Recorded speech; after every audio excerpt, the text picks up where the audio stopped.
Imagine 40 years ago and still standing here. Dito sa tabi ng Nanaimo SkyTrain Station sa Vancouver, makikita ang isang park na may larawan ng isang makulay na sari-manok sa loob ng isang arko. It's a symbol of affluence, good wealth, and good harvest too, which resembles the hardworking Filipinos here.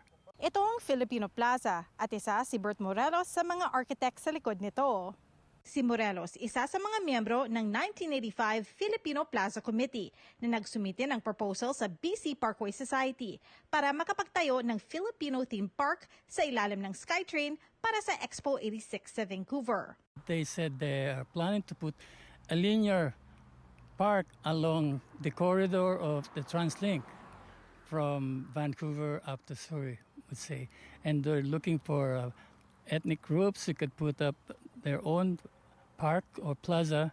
So that's where it all started. Aniya, nag-fundraise ang grupo sa pamamagitan ng pagbenta ng halos 500 red bricks na ginamit para sa disenyo ng plaza noong 1986. Nakalagay daw ang pangalan ng mga donor sa nasabing mga bloke pero tinanggal ng TransLink at Vancouver Park Board ang istruktura noong 2024. And then we did a blitz on selling it. We go to every party. We ask the people in charge of the party if we could put a table there and put our model and everything so we can sell it.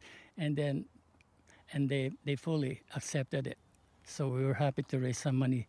Sa unang disenyo ng Filipino Plaza, may mga istruktura na hango sa mga sikat na tanawin sa Pilipinas, gaya na lamang ng Mayon Volcano at Banawe Rice Terraces.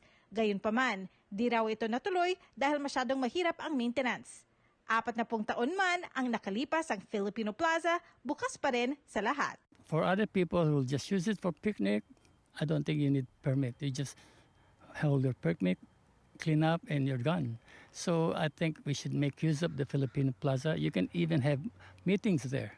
Tayo ang may unang park, linear park across Canada. It's the first time. So I think dapat magsama-sama tayo, tulungan natin itong magtagumpay at huwag nating iiwan ito, pagkat ito ay atin lang. Teresa Barrera, Omni News, Vancouver.